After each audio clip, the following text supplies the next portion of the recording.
Hi, and welcome. And real quick, the Podcast Engineering School, the online training program, is starting on April 4th. Go to the website for all the details, podcastengineeringschool.com.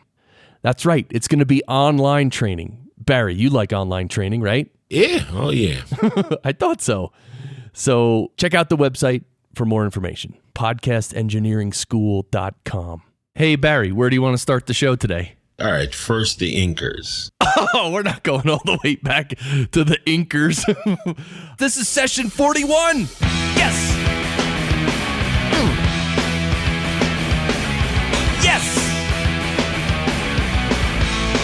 That's right. And this session, we're going to talk about all my new stuff. So welcome to the Podcast Engineering Show. This is the show that supports the school. And on this show, we talk to podcast experts, podcast producers, and each week we bring you podcast production techniques on a silver platter. We really talk shop on this show. We talk about the audio engineering side of podcasting, not the marketing, not the listeners or the downloads and all that other stuff. All that stuff is awesome, but we talk about the audio engineering side of it, how to sound really good, how to produce your shows faster, and so they sound better even though you produce it faster. How about that? Well, I am an audio engineer, and I produce podcasts for the likes of Forbes and Dun & Bradstreet, as well as other businesses and business authors. And when I entered podcasting about 5 years ago, I realized that most everyone in podcasting doesn't really have any audio, the core fundamentals of audio engineering. Now, a lot of people know some things, but this show is designed to sort of tap into my brain and tap into the brains of all my awesome guests to bring you all kinds of awesome podcast engineering fundamentals and tips and tricks. And if you listen every week, man, you'll just this stuff will seep into your brain and you'll just have such an unfair advantage over everyone else who's producing podcasts, basically. And of course, Barry's with me. Barry, you ready to go? Yeah, oh yeah. What was with the delay, Barry? No? You think this is going to be a good show? Oh, forget it. All right. And so this episode is just going to be with me. And I'm going to talk about all the new stuff I got from the new year, just before the new year, into the new year, and all kinds of equipment, plugins. I'm going to go through everything. And I'm even going to go through a speed round for me. Usually I have my guests do a speed round. Tell me about your equipment and workflow, quickly in 60 or 90 seconds, just overview everything. And I'm going to do that with my setup today. I've never done a speed round, but I mean, over the weeks and over the year, actually this show's almost a year old right now. Wow. Over the year. Yeah, oh yeah. I've definitely talked about my equipment and my workflow, here and there in various bits and pieces, but today I'm going to overview it in one shot. So even if you've heard every episode so far, you're probably going to learn something new about my equipment and workflow. But, just recently on Amazon Prime, I watched these two documentaries of the Beatles songwriting. I think it's called the Beatles Songbook, something like that. They're about 2 hours each. And the first one covers from 1957 to 1965. And then the second one covers from 65 to 70. And it talks all about the songwriting. And it was fascinating. I've never learned so much about the Beatles ever. And I mean, of course I like the Beatles in terms of their place in rock history is they're at the top. Thank you. That's it. End of discussion in so many ways.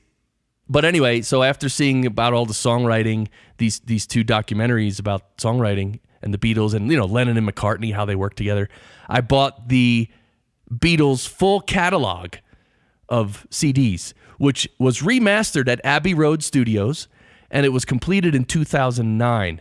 Apparently, it took them about 4 years to go through all the Beatles songs and albums and remaster them. And it came out really well. So far, I'm only through the first 4 albums. I think in total, there's probably 16 or 17 albums or something, maybe 16. And of course, a bunch of other B-sides and other recordings as well. So I don't know, I'm finding that pretty exciting. And I'm actually starting a new podcast which I haven't announced yet, and I'm actually not going to announce it today. But this podcast, which I'm going to launch, is unlike anything I've ever done, and I'm really going out on a limb. And the funniest thing from the production standpoint is that, here I am with all this equipment and, professional setup, and this new show that I'm going to be doing, I'm actually going to be recording myself. It's basically just myself. It's not going to be any interviews or anything. It's just me. And I'm pretty much primarily going to record myself through my phone. I actually recorded the first little tiny segment last night, and I was just holding my phone in front of my face. And that actually, I got some peas popping into the phone, which wasn't good. I didn't expect that. But thank goodness I was able to go into my RX-5 Advanced and sort of fix up those peas, tame them, put them in their place. But I'm going to mostly use my new Bose earbuds. So that's one of the new things I got this year at the end of 2016, actually, right before the new year. I got a pair of Bose earbuds. I always wanted those Bose earbuds because apparently they sound better and all this stuff. And they do. They sound really good. And they also have a little clip. I've never owned earbuds that had a little clip so you can clip the wire to your shirt so it doesn't flap around like mad. Anyway, that was cool. So anyway, the new podcast, I'll let you know. Oh, but right now, I wanted to play you the little drum beat, the little musical intro to my new show. I wanted to play that for you guys so you can hear it and let me know what you think. And don't expect too much, all right? Come on now. Go easy here. All right. And by the way, this little musical piece, it's very short. It's a beat and a pattern that I created, and I actually recorded it. Well, I didn't record it. I created it inside my computer with drum samples. So I programmed this beat, but it's not me playing. It's actual drum samples, and the drum samples are just outstanding. A few years ago, I paid a lot of money for Ocean Way drums. I think they're called Ocean Way drums. They recorded all these samples at Ocean Way Studios in California. Just outstanding. Anyway, here it is.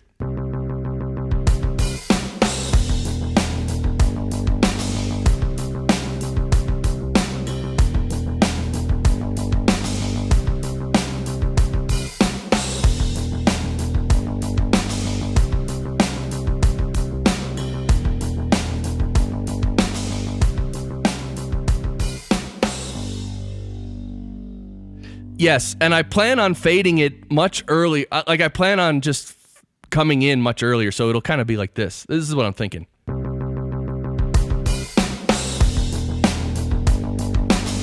Yes, and here we are, and then I'll come in with my voice and I'll fade down the music like this, and that'll be how the show will start. I didn't really want music. I just wanted some musical element, so I thought, that drum beat I created, which I never did anything with. And I know the bass, it's a bass there. It's so computer, but I don't know. The chord progression, or if you want to call it that, or the root note progression is kind of interesting. Anyway, that's that. So let's do the speed round on myself. And by the way, this episode, I have a lot to get to. My new monitors, all my new plugins. It's going to take us a little time to go through all the new plugins I got.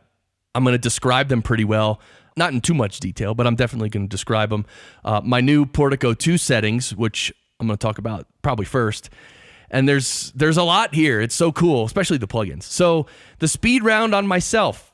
So normally I ask my guests to take me through their equipment and workflow. Like just as they're sitting down to record an episode, just tell me about their equipment and the workflow and the signal flow, where it goes and how they record it and then how they edit it and then how they, just all the way up to publishing. So for me, let's see, I'm speaking into an RE20, which I've been using for, 6 months now, maybe more.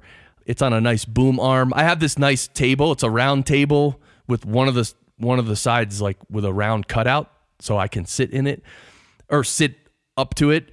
And I have my mic going into my Neve Portico 2, which is a channel strip. So it has a mic pre, it has EQ, it has compression, it has a de-esser. A de-esser's an interesting thing.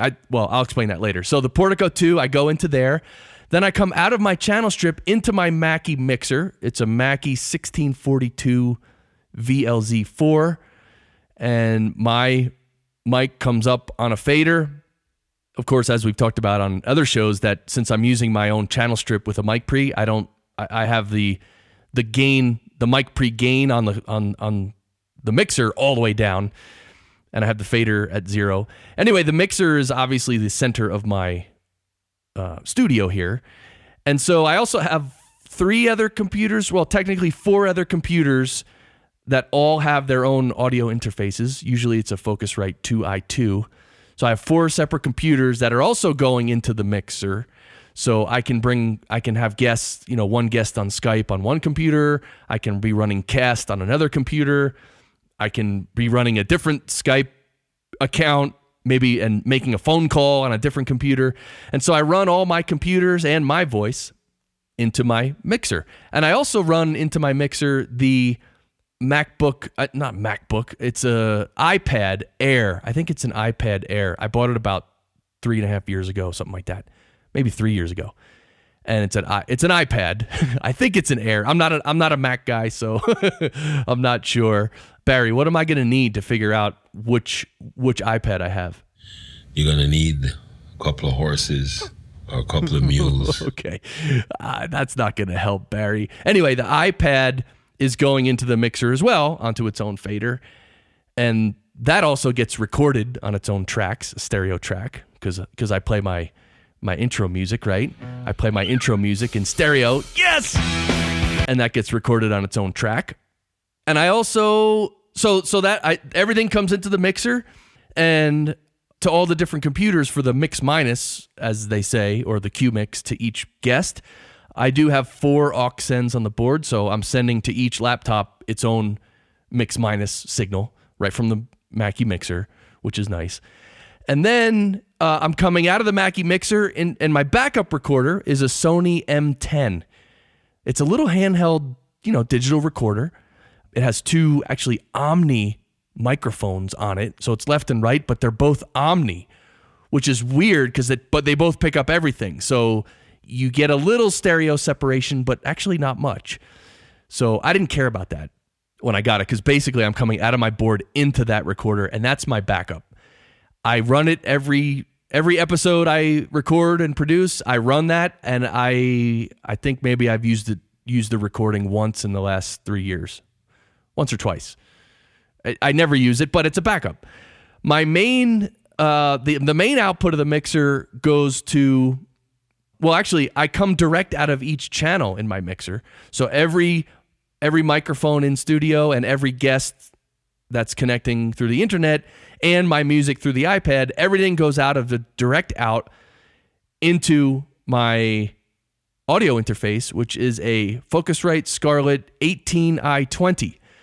So I'm able to have 8 XLR inputs to my audio interface, so I get to record everything on its own separate track coming from the direct outs of the mixer. And then I record that onto my main computer, which is it's a Windows laptop, but it's about 3.5 years old, and it is a souped up laptop. It is like, I think I paid over $3,000 for it because I upgraded everything to the max. And it's actually technically not, I mean, it is a laptop, but it's referred to as a desktop replacement because it's so powerful, which really comes in handy for post-production and processing. So I record into Reaper, which is my multi-track DAW. I record everything on separate tracks in Reaper. I like Reaper because it's lightweight. It has a small footprint, doesn't take up a lot of CPU. It draws the waves quickly, so when you zoom in and out on the waves, it doesn't have to render the wave and take time for all that. Reaper's cool. And then I do actually mix in Reaper. I just mix each individual track, and I EQ and compress. I process each track, and I level each track with the faders. And like I've said before, I kind of mix it like a record. And then I mix it down to obviously stereo. And then I take that stereo track and I put it into Ozone 7. This is kind of new for me. This is one of the programs I just got, Ozone 7 by Isotope. It's a mastering program, which is really cool. I'm still learning about that. I'm still learning how to tweak it and use it really well. I'm going to talk about that when I talk about my new stuff in a few minutes. After I master it in Ozone 7, and the mastering basically consists of, a little EQ, a little compression, a little limiting, and also some analog tape processing, which is cool. And then I come out of there, and then I bring it into my new Isotope RX5, and I level it there. That's how I get it to minus 16 LUFS, or if it's mono, minus 19 LUFS. And then after I adjust the level in RX5 Advanced, I open the wave in SoundForge Pro, which, by the way, SoundForge Pro I use for editing, like right after I mix it. I forgot this step. Right after I bring it into Ozone for mastering, like I mix it out of Reaper into a stereo track, then I open it in SoundForge and I do my edits. Because SoundForge is just so handy. It's a little stereo editor, SoundForge Pro, okay? It's a good program, and it's good for stereo editing, and I love it. And I just do all my stereo editing. Then I bring it into Ozone for mastering. Then I bring it to RX5 for the loudness. And after I do that, I bring it back into SoundForge, and that's where I I change the wave file into an MP3.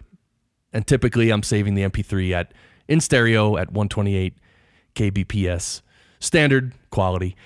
And that's it. Then I tag that with my ID3 editor. I think that's the actual name of the little program I use, ID3 editor. I tag it and add the picture, and then boom, that's what I upload to the media host, usually Libsyn. Speaking of Libsyn, if you use the wow, I just transitioned pretty good. If you use the coupon code Fractal, you can get, I think, 1 month free at Libsyn. So the word Fractal, Fractal. So that's my overview. It took longer than 60 or 90 seconds, and I'm sure there's more to it that I forgot. I also have a digital hybrid, which is a phone box. So I have it hooked up to a phone line, so I can make phone calls through that. That comes right into the mixer, right into the board, which I don't use that much anymore because I started using Skype more to make phone calls. I don't know. Somehow Skype ends up being a little less noisy, and it also is leveled pretty well. Well, it's because it's compressed and limited. So you're giving up some fidelity for that. But anyway, for most people, it's just easier to make phone calls using Skype. You just put some money in, and then you're able to dial out to a phone, and then you get someone on your show that way. So I think that's my speed round. Now, the next thing I wanted to cover was my Neve Portico 2. This is my channel strip. It's an expensive channel strip. I think it's over $3,000, somewhere in that range. So, it is over $3,000, and it's awesome. The mic everything in it is awesome. It's just really awesome. I mean, and the only reason I have that is because I'm an audio dude. I'm an audio engineer, and I wanted one good channel strip for myself or for anything I need to record. For instance, if I ever get back into recording music and I need to go to a studio, and let's say I'm in a band and I want to go to some local studio, maybe their equipment is not so great. But guess what? I can put my Neve Portico 2 in a road case. I can bring it to this studio, and we can plug a good mic into this channel strip, and it'll sound ridiculous. So that's always a way that I can use this Neve Portico 2. So I just changed the settings on it, though, and this is what I wanted to tell you about. I just updated the settings. So I had gotten settings on it, a while back. I don't know if it's a year ago or 2 years ago.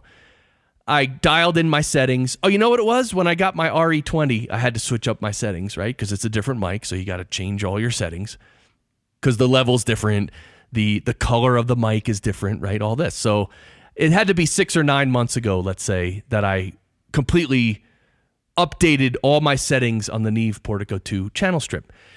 But what I found was I kept running into this situation where my signals seemed to be more compressed, and it just sounded better right off the bat.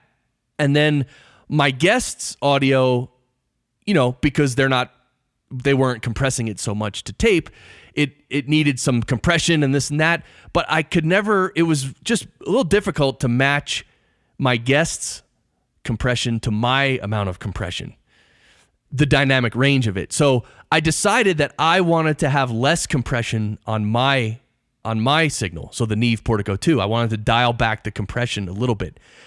One thing with really awesome compressors is you can add a lot of compression and you still can't hear it. I mean, you hear the effect of it, but you don't hear any negative effect. You don't hear pumping and breathing or any artificialness, because a good compressor will be transparent. So it's you got to be careful. If you use a really good compressor, it's easy to add too much compression because it just sounds great. The problem is, unless you use that type of compression on every voice in the episode, they won't match, and there'll just be some difference. And I found it a little hard to match. So I wanted to dial back the compression on my Neve Portico 2. So that's what I did. I took some time and I changed the EQ a little bit too, because when you dial back the compression, it changed the color of it a little bit. I definitely still use the EQ first in the chain and then the compressor. You can actually switch that around on this unit. Most channel strips you can. You can say which do you want first, the EQ or the compressor. I think probably most typical is an EQ first and then a compressor, but you can run it the other way. You can have it go through the compressor section first and then into an EQ. And, it changes the sound because it changes the sound of what's being compressed. The compressor reacts to the signal. And if you EQ the signal, the compressor will react slightly differently. So it's interesting using compressor first or second, the sound difference. The other difference I made was the silk mode of the Neve Portico 2. It has this section on the far right. It's called silk. And there's two types, red and blue. The red silk adds like this nice high-end sheen. It's not even, I wouldn't even call it so much air, because it's not just, 12K and above or 10K and above. It's sort of like just it's Neve's own special processing of the high end. It just makes it smooth or something. It's hard to, I've actually never used it on musical instruments yet. Like for instance, overhead mic on a drums for cymbals and stuff. I think I'd be interested to hear the kind of really nice processing it adds to that high end, like a cymbal. And I used to use this red silk on my voice, going back to when I used the SM7B as my vocal mic. The other silk mode is blue, and the blue is the low end. It adds like this fullness, this roundness, and again, it's hard to explain because it's Neve's own creation. There's really nothing else like this. It's their own processing algorithm, which they say it just makes it more musical and natural and smoother in a way. Smoother. That's one word I guess you could use. So I was using the red silk, which is the high end, processing, way back. Then when I first started using my RE20 and I revamped my settings again, I actually didn't use the silk at all because I really felt that I could only add a little. Like if I added too much, it was too much. And then I was sort of like going back and forth for like an hour tweaking this knob so slightly. And then I was like, you know what? It's not even adding that much. So I'm not using it. Like I said, I think on musical instruments, it would be awesome. But on a voice for a podcast, it wasn't necessary. But now, just 3-4 weeks ago, when I revised and I updated my settings on my channel strip, I went back and started using the silk blue, which is the low end. So I'm using a little bit of that silk. And it's funny because I think the silk on the low end is almost a good combination with this microphone, which is an RE20. So I'm just using a little bit of it. And I don't know, I again went through hours of testing because when I actually get my settings on the Neve Portico 2 channel strip, it takes me like 3 hours. Like I'm sitting there recording 30 seconds of me talking, and then I'll go listen to it. Then I'll come back, change the settings, record another 30 seconds, go back, listen to it. And of course, I'm adjusting everything almost simultaneously. I'm tweaking the compression, the EQ, the low end roll off. So it's a process, and obviously I'm kind of picky about it. But anyway, that's the tweaking I did with my channel strip, and I think it turned out really well. And now, so the upshot of all that is that now when I mix my voice with my guest voice, it's a lot easier because my voice isn't so compressed. And I think it just sounds better because I think, over time you tweak your voice just a little bit here and there. It hopefully it sounds better over time, right? All right, so my gift to myself, basically, sort of in a way, my gift to myself for having such a good year in 2016 was a new pair of studio monitors. Near field monitors. These are small monitors. I was using the Yamaha NS10s that I've had for probably 20 years.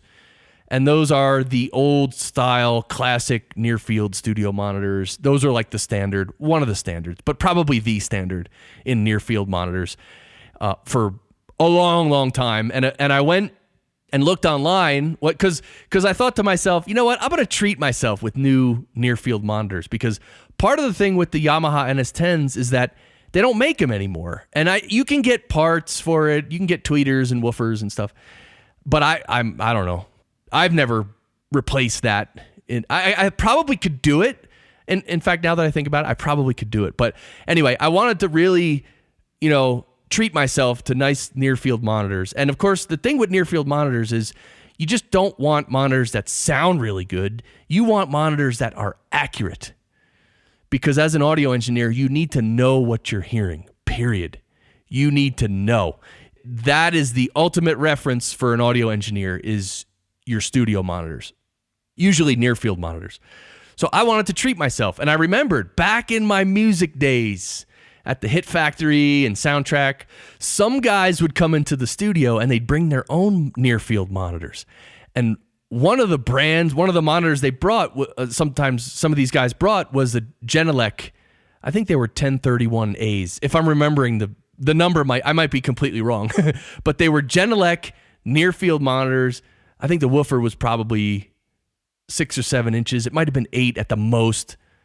And I don't know. But anyway, it was a mid-sized near field monitor, and they sounded awesome. And they were also very true to the frequency spectrum. So they were good reference monitors, but they just, I don't know, they had like a little more punch, a little more presence. I don't know how to describe it.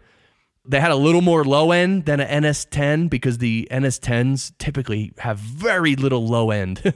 And especially people these days who are mixing like dance music or rap, or even those days with the rap music, it's like the NS10s almost have no low end. So they don't sound good. The rap song doesn't sound great on NS10s, but that's how you have to mix it, the mid-range especially.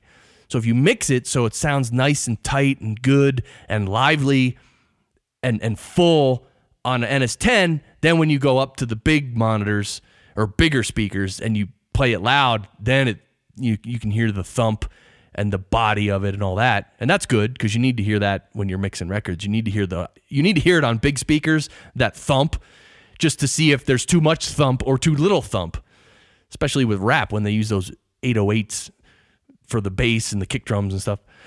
So I looked up these Genelec 1031s. I think it's 1031s. And first of all, they do make them. They still make them, but they're $3,500 each. That's right. So if you want to buy a pair, it's $7,000. And my heart just sank. I was like, really? I didn't know they were that expensive. I mean, maybe $1,000 each. I was like, okay. Maybe $1,500 each. Okay. But $3,500 each. Okay. So then I'm like, well, there's no way I'm doing that. I mean, I'm crazy, but when you start to contemplate a purchase of that size for something like that, just for near field monitors, which you can deal with, it's not like a channel strip that's going to influence the sound so much. It's just monitors for mixing. You could live with something a lot less expensive. You really can. So, and then of course my wife came into my mind. I'm like, if she ever found out that I spent $7,000 on near field monitors, yeah, I mean, whatever. And it's just not a good financial decision for me at the moment. Like I was telling my wife when I finally told her what these cost, and I'm like, there's no way I'm getting them. And she didn't even say anything. It's me talking, whatever, about my toys, whatever. But I'm thinking, these big mix engineers, these really in-demand mix engineers who make, $4,000 or $5,000 a day mixing songs, then those guys can afford, $7,000 speakers if they wanted to. Not me. So I started looking around and I found these. First of all, I looked at the Yamaha, the NS10s, and they don't make them anymore. And then they have newer ones that are supposedly like the NS10s, but they have more low end. And of course, I'm reading reviews like a crazy person. And of course, when you know what you're talking about and thinking about, you can easily spot the reviews of people who really don't know much, because they're like, oh, these speakers don't have any low end, they're horrible. And they don't realize what near field monitors are really for. They want it so their dance music thumps. And it's like, no, that's not what near field monitors are for. Now, you can buy them for that. And I actually heard at the local Guitar Center, I heard these, I think it was Atom speakers or something, 7-inch woofer. It's an Atom is the brand name. I forget the model, but they're near field monitors. They sounded really good. They had a pronounced low end and a pronounced high end. So it was almost like a consumer type sound. It sounded good. It sounded smooth. It sounded sweet. The low end was smooth and almost thumping a little. But I don't want that. That's not what I need. I need reference monitors. I don't want the monitors to make it sound good for me. I want monitors that are true, and I, as an engineer, I need to make it sound good on those true monitors. Because what happens then, if it sounds good on good reference near-field monitors, you take it anywhere and it'll sound good anywhere. And that's the whole point. So I decided on these Neumann KH120A speakers. Now, you think Neumann, okay, they're not known for speakers. That's true. They're known for microphones. But they acquired this company called KH. KH stands for something. I don't know. It was this company that was making monitors for many years, and they made some really good studio monitors. Good in the sense of real mixing and near field stuff. And so Neumann acquired them, and they made this monitor, and it's really small. I think the woofer is like 5 inches or something, or 5.5 at the most. And they're not not necessarily cheap, but all the reviews online were awesome. Like people who really knew what they were talking about said, look, these, like people were comparing them to the Atom speakers. And there's another speaker, I think it's JBL 5-inch near field monitors. There's some JBL near field monitor, I forget the model, that I think they're like $149 each or $199. So literally $300 or $400 for the pair. And everyone is raving about them online. And those are a pair that I heard at the Guitar Center. And they do sound really good. They sound really good. But people online who, at these different forums like Gear Sluts and these other forums, people who really know what they're talking about were like, yes, they sound pretty good, but the Neumann KH120s are in a whole nother league. And I know what that means. And it's not one person that said that. It was many people said that. So I decided to spend, I think it was $699 per speaker. So that's 700 times 2, $1,400 on new monitors. And so I bought it, treating myself for a good 2016. They arrived on a morning where the night before had been literally below zero. And of course, I'm thinking, you know what? Because a UPS or whoever delivers them, they just leave it in the truck outside overnight. And I'm like, really? Is it going to damage the speaker? The fact that it's like minus 10 degrees? Like there's sensitive parts inside speakers. And I'm like, is it going to hurt my speaker? Are they going to thaw out properly? So anyway, they were delivered. And of course I brought them in the house real quick. And of course I just let them be for like the rest of that whole day. And that night I actually took them out of the boxes, and these speakers were ice cold. I mean, you touch the side of the speaker, it was startlingly cold. And I was like, oh man, I hope they're not damaged because of the cold. I had to let these speakers thaw out for 2 days. Literally, they were cold for 2 more days. No joke. I'm not joking. I don't know what they're made out of, some sort of fiberglass cabinet or whatever. Whatever it is, it took 2 days. And anyway, I finally hooked them up, and of course, they sound different than my NS10s, which everyone said they would. And everyone said, another thing a lot of the reviews said was that when you first hook them up and play them, they're not impressive. And you might think to yourself, wow, but geez, did I really, was this money wisely spent? Were these speakers worth it? But the more you listen to it, it's a very tight speaker. It's a very transparent reference monitor, especially along the mid-range. It has more low end than the NS10s, which it's going to take some getting used to, right? It doesn't have a lot of low end either. I think it was plus or minus 3 dB at 50 hertz. So it doesn't have a lot of low end, but it has a good flat amount of low end. Flat meaning transparent as a reference monitor, flat. And same with the high end. It doesn't have a pronounced high end either. So, it's been 3-4 weeks now I've had them, and I really do like them. They really are quality. I mean, just rock solid quality. And they're small too, which makes it weird. Some people in the reviews were like, "Oh, they're so small, you can't get volume or the bass." And it's like, that's not what they're for. They're tools. They are literally tools for mixing. All right, so those are my speakers. I really like them. And let's get into the new plugins I got. I'm going to go through these, like I said, in some detail, but I'm not going to get crazy with them. One thing I do want to mention is that students of the Podcast Engineering School will receive 50% off of a lot of these plugins. Well, the iZotope stuff specifically. And, when we talk about the RX5 Advanced, I think it's $1,100 or $1,200. So think about what 50% off of that is. And if you could get a tool of that awesomeness, excellence, of that caliber, if you can get that tool for $550 or $600, that's a steal. That's crazy. Literally, that's crazy. They just wanted some TEC awards too. I just saw iZotope for, I think, Ozone 7, which again is a mastering program. Ozone 7 Advanced is probably, I don't even know what, $800-900, $1,000. Imagine if you could get that for $350 or $400. Crazy. Anyway, that's because the Podcast Engineering School is a recognized academic institution in the eyes of iZotope. Thank you, iZotope. You guys want to sponsor my show? Barry, you think iZotope would love to sponsor my show? Yeah. Oh, yeah. I thought so. You think they'll want to give me $500 an episode? No way. You crazy? Yeah, I don't think they would do that either. All right, so the new plugins. Let's start with RX5 Advanced. This is a audio restoration tool, sort of technically speaking. It does a lot of different types of processing, but really what it's good for is fixing audio that there's something wrong with. And if there's one thing at producing podcasts that you'll find is that literally probably half the audio that you deal with, there's something significantly wrong with it that needs help. So RX5 has all these different features inside of it. It's really amazing. And I'm just going to go through them real quick. Apparently you can record into it. I actually didn't know that. I'm on the iZotope website just looking at the features. Clip gain, declick. So if something has clicks, you can declick it. There's a decrackle.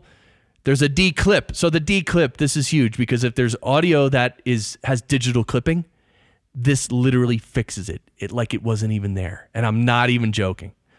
So if you get any audio that was recorded way too hot and it just clipped all over the place, RX5 Advanced can restore it. Actually, RX5, so let me also mention that there's a standard version of RX5 as well. The standard version has most of the features. The advanced version has additional features. So the declip is actually in the standard as well. There's a de-hum. I love this thing. There's a little 60 cycle hum in the background. This thing finds it and removes it. And it does so by a notch filter. And you can adjust the Q of that. When you use an EQ, there's a Q knob. And if the Q is like 1, well, anyway, the higher the Q gets, the more narrow the band. And mostly on an EQ, the highest Q that you can use is 12 or 15 or 20 maybe even. In the D-hum here, the Q, you can put it up to 1,000. I mean, it's like the narrowest of narrow bands. It's pretty cool. There's a D-reverb in there. So if there's a track with a lot of reverb on it, it can actually take out some of the reverb. And one thing I will say about the D-reverb and even other features in RX5, it sounds great. They all sound like they could just magically change the audio. They're not absolute magic. There's only so much you can, for the D-reverb, for instance. You can't take out all the reverb. And if you try and take out too much reverb, it'll actually affect the sound. So all these features are good, but they're not magic wand stuff. I mean, nothing is a magic wand, but these are really good and really high quality. There's a denoise. So if there's noise in the background, there's a gain control. Apparently you could fade or normalize. There's an ambience match. So if you have to replace a piece of audio. You can match the ambience behind it. There's a corrective EQ. The instant process feature is crazy. Like when the wave shows up you see the wave, but you also see the spectral graph or whatever they call that. You can literally take a little eraser tool and just erase like some frequencies on the spectrograph, and it's just gone. It's pretty crazy. You could see the videos on their website. Resampling, signal generator. There's all kinds of stuff here. Spectrum analyzer, waveform statistics. The channel ops, you can adjust the azimuth, the phase, all this stuff. The phase I was just talking about. Well, actually, you won't hear it for a few weeks. When I was talking to Kirk Bowman, actually, you might not hear it for like 5 weeks or 6 weeks. I'm ahead of myself, which is good in podcast production, right? To be, 5-6 weeks ahead. But anyway, I talked with Kirk Bowman. We go into the phase aspect of RX5 and the phase and what that really is. Anyway, loudness. So that's where you can adjust things to LUFS level of your choice, -16, -19. You can also set the peak level too in the same window. So you can say I want it at -16 LUFS and the highest peak being -1 dB or -1.5 dB. Those are kind of standards. There's a leveler, which is kind of like the Vocal Rider plugin, where it'll actually level a signal, like in terms of riding a fader, not in terms of compression. And there's time and pitch. There's just so many features in RX5, and it's really high quality. It's really good. I find it a very handy tool. It's a standalone program too, which is cool. Although I think if you buy the advanced, you get a lot of the features as plugins as well, so you can use them within your DAW, which is kind of cool. All right, the other isotope one I got was the Ozone 7 Advanced for mastering. Now, mastering, of course, is most podcast producers don't do that, don't master very much, if at all, and most podcasters don't do it at all. They just level it and create the MP3. But mastering is a critical stage, and it can really help things sound better, especially with a program like Ozone 7, which again is a standalone program, although if you buy the advanced, they do give you the plugins of each feature, which is cool. There's vintage, again, so now we're in Ozone 7 here. Vintage tape module. So there's a module which, we used to mix down mixes to a 1/2-inch tape. 2-track, left and right, 1/2-inch tape. And as the engineers running the mix, if you're the assistant engineer, you're running the 2-track recorder and the DAT player as a backup. And, you record it onto 2-track analog tape, and that adds some color and some body and some natural tape compression, which you just can't get in digital. You just don't get it. So this has a module that emulates the vintage tape. And there's a vintage limiter, there's a vintage compressor, and a vintage EQ. And the vintage EQ I like that a lot because it's almost like a really specific, I don't know if it's modeled on a Pultec EQ, but it's just really specific frequencies, a lot of choices in frequencies, and the sound is awesome. And usually in mastering, you don't have to tweak the EQ very much. You don't want to make massive changes in EQ in the mastering phase, just small changes.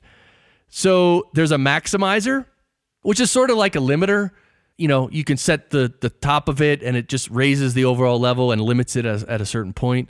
There's several algorithms for that, including a new one, which they call IRC4, which is nice. I tried IRC, and they have them all there, so you can choose between IRC 1, 2, 3, or 4, and I kind of clicked between them to hear the difference, and 4, I don't know, for whatever I was doing at the time, 4 sounded really good. Although the others, they color it a little differently, that's all. So you kind of get to pick which color you want. You can export to MP3, which I don't do because like I said before, I bring it into, I level, after I master it, I actually level it. I would love if Ozone 7 if you could just say, hey, make the output -16 LUFS. I would love that. And I don't know. I kind of looked for that. I don't see that feature. If that feature exists, please let me know, because I'd rather not bring it into RX5 afterwards just to level it.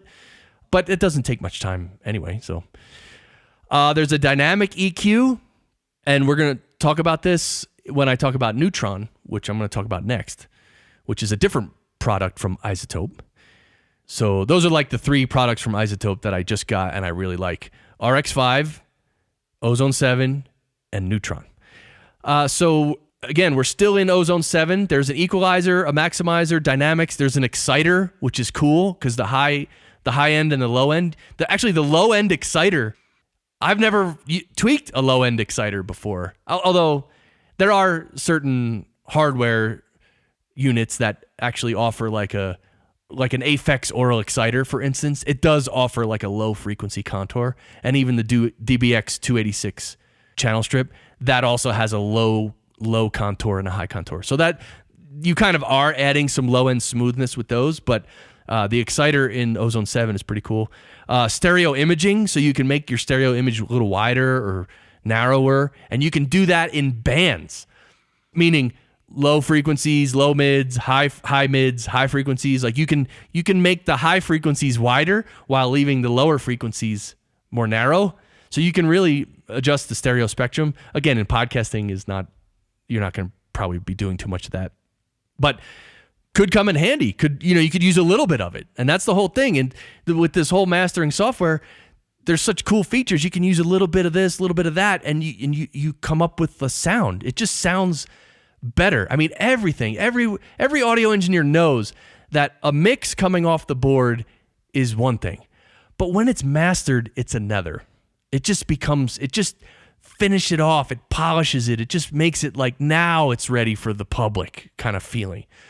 Although my one friend, Steve Sisko, who was assistant engineer to Andy Wallace on many, many albums. I mean, I can't even start. Slayer, Sepultura, Nirvana. Anyway, the one I want to mention is Rage Against the Machine, their landmark album. Andy Wallace mixed it. Steve Sisko was the assistant. And of course, the album came out, and it's great. It's a landmark album, right? Rage Against the Machine. And Steve, when he came to work at Soundtrack, when I met Steve and I asked him, "Oh man, you worked on that?" He's like, "Yeah." He told me that he thought the mixes coming off the board were even better than the mastered version. Now, I never heard them, and I don't know what he means, but it's totally possible. It'd be interesting to hear to A/B those and hear the difference. That'd be pretty cool. Anyway, so in ozone 7, there's also dithering, and there's also this insight metering.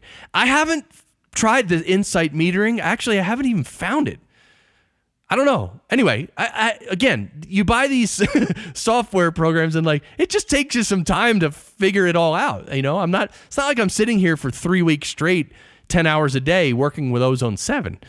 So anyway, so that's ozone 7. Really cool. I really like that a lot. Let's move to neutron. Neutron, advanced. Again, neutron has an advanced and a regular. Neutron is not a standalone program. It is a plugin which has all kinds of processing within it, including compression, EQ, exciter. It has a lot of the same stuff. And it also has some other stuff. I think the one feature that is most cool about Neutron is that it has this thing called Track Assistant. Track Assistant is so cool because, like I said, within Neutron, it has the EQ, the compression, the limiting, the exciter, and it has some other things too. There's a lot you can do. So, but what Track Assistant does is it's like you hit the Track Assistant button and then you play the track, and Neutron analyzes what the audio's like. It analyzes the frequencies. It'll tell you if it's a voice or if it's a drum or if it's a guitar.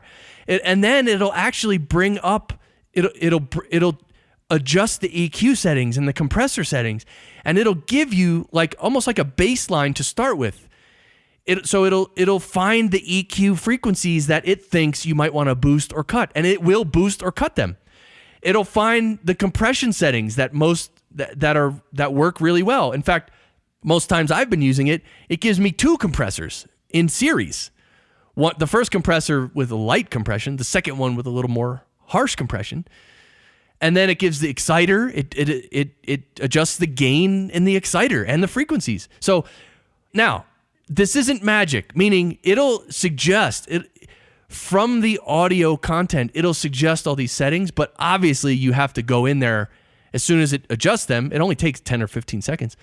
Then you have to adjust it yourself because in my experience, it some things it doesn't do properly. Like it'll adjust for instance, the low end exciter, it'll add 10 dB and it'll be distorted.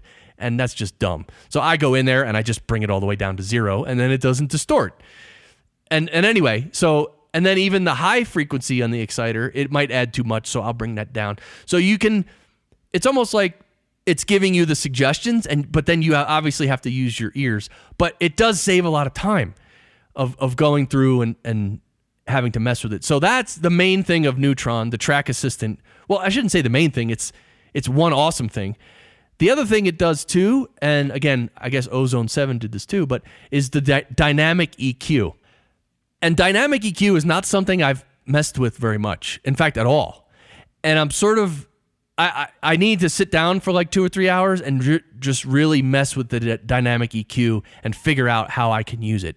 So dynamic EQ, basically what it is regular EQ, you just adjust the frequencies. You either boost or cut a certain frequency with a certain width, around it of Q, whatever. So you're boosting or cutting frequencies. That's an EQ.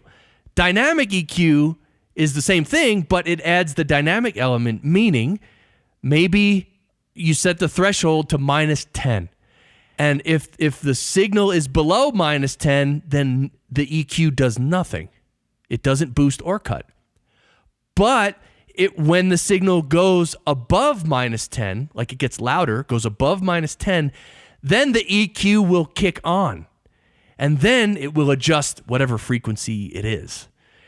So it's almost like a compressor of frequencies, but it's not a compressor. It's an EQ. So it can be handy. Again, I haven't researched it much, and I haven't messed with it much. So I'm going to definitely be messing with that because, it's such a cool concept. There's got to be at least one cool way to use it effectively. So that's Neutron. The next one it's called Sheps 73. This is a Waves plugin, I believe. And this guy, Andrew Sheps, was involved with the Waves team to produce this plugin, which is an EQ, and it's modeled after the ultra classic famous Neve 1073 mic pre and EQ. And it's just pretty much a standard, it's a regular EQ. It has a low-end roll-off switch, which is cool. And it also has the mic preamp on top. So what's cool is you can get distort, like the old Neve 1073 mic. Oh my God, the Neve 1073 preamp distortion, like we used to use. Like you can crank the preamp and distort something, to add it slightly in the background. It's just a really cool distortion that a Neve 1073 mic pre gave. I don't know what about that, but it's just sounded very cool. And again, you don't use it much in a mix. You just add it tiny in the background to add some grit or some presence or something like that. But this Sheps 73 is a cool plugin. It works in mono and stereo, and it really does go a long way toward modeling a 1073 EQ. And that EQ was just, renowned. I'd love to have the hardware, but come on. So the one cool thing it has is, by the way, the high shelving in the EQ is just, there's no adjustments. It's one knob. It's plus or minus. You can roll off or boost at 12K, and it's shelving EQ. So it's a high shelf EQ set at 12 kilohertz, and there's no adjustment except to boost or cut. And it's really smooth. It's really airy and just really nice. If you just if you need a little more high end and some air, you just add a little bit of this 12K and it just really sounds good. The other cool thing it does, it has a mid-side option. And this mid-side thing is another thing that I'm just learning about in the past few months. And I'm thinking how cool of a concept that is. And I'm sort of looking for ways to use it. The mid-side concept is interesting. Here's the deal. When you're listening to a stereo mix, you can take that whole stereo mix and you can EQ it, for instance. You can EQ the high frequencies up or down, and you can take out some low end or add low end. Okay, fine. The mid-side feature, what it does is you can actually EQ the middle of the stereo spectrum separate from the sides the far left and right of the stereo spectrum. So you can adjust the EQ of something in the middle without disturbing the content of audio that's on the further left and right. So there's uses of it. For instance, if you want to adjust, if you're taking a whole stereo mix, for instance, mastering.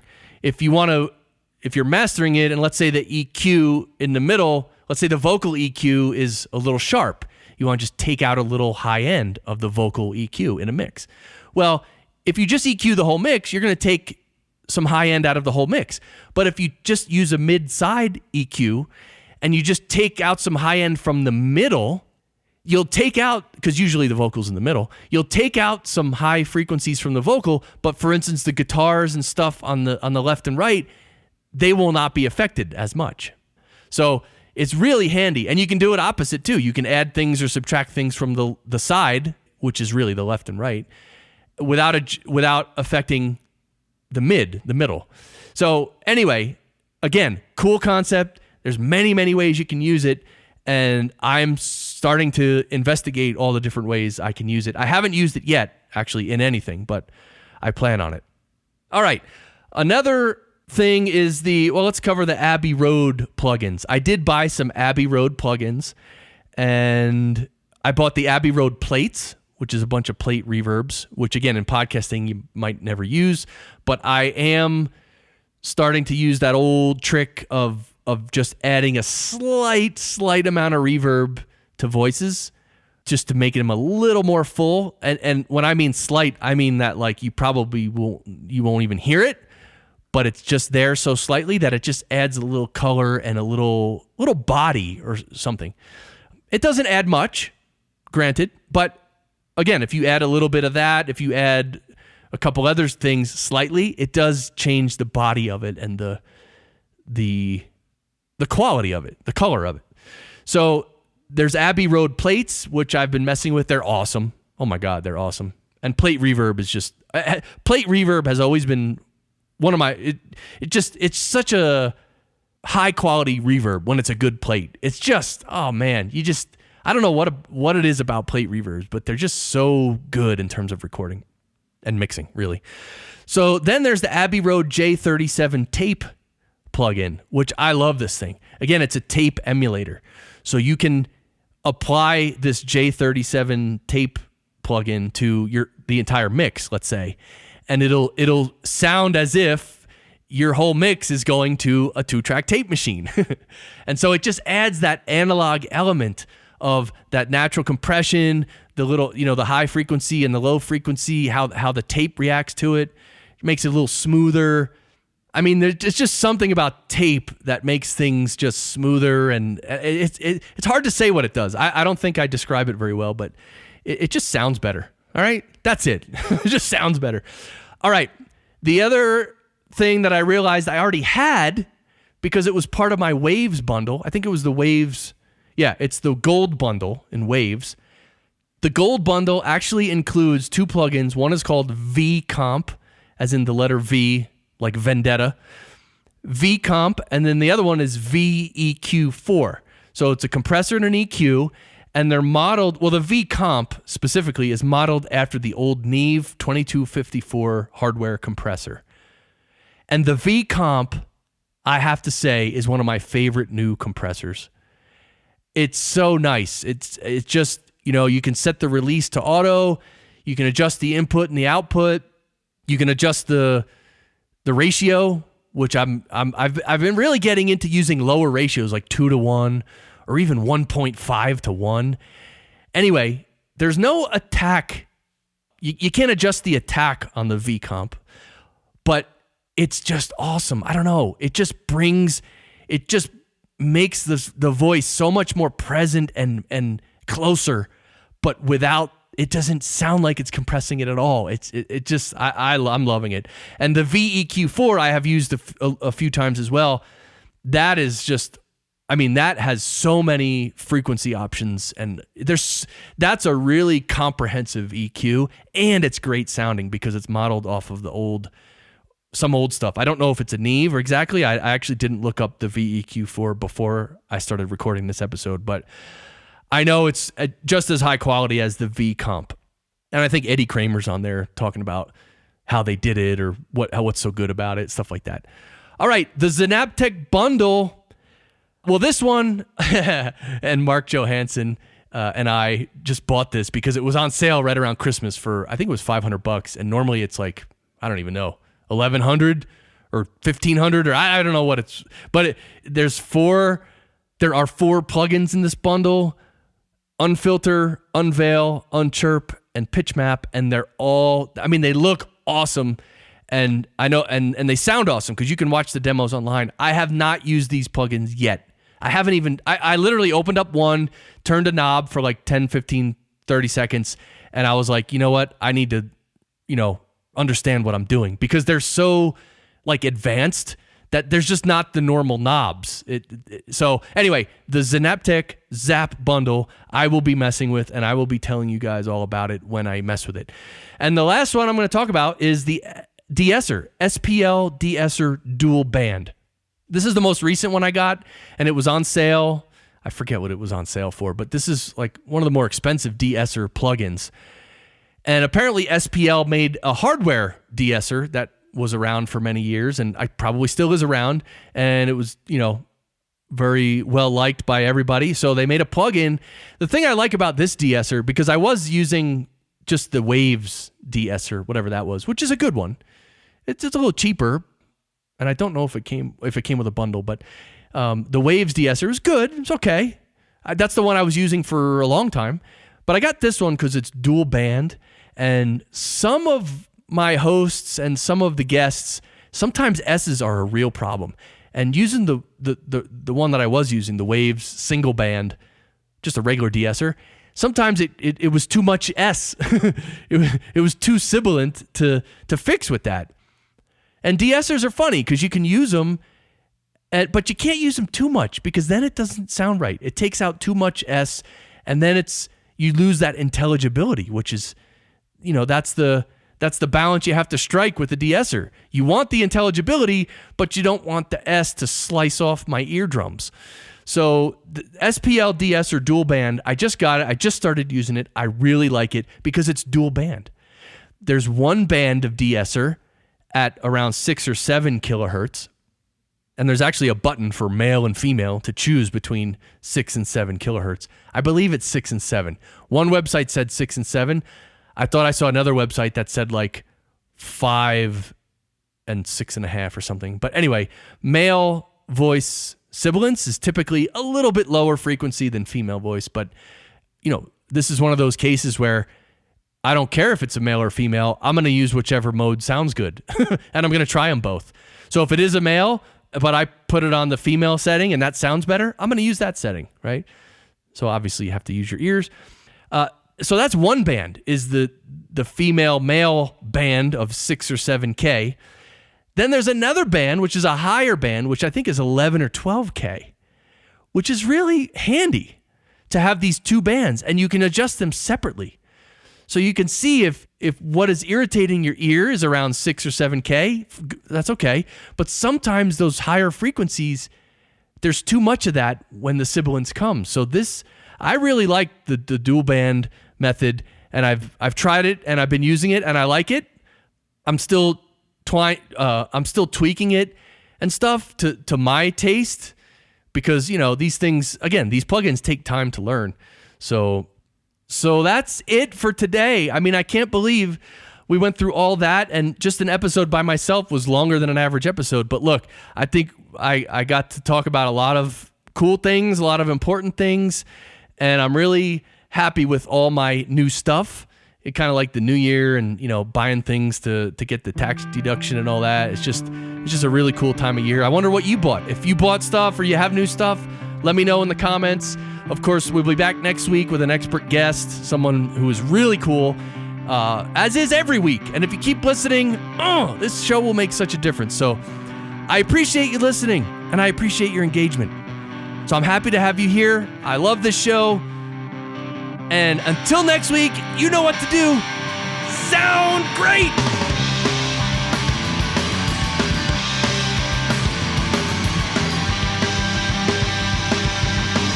Walk away from me. yeah.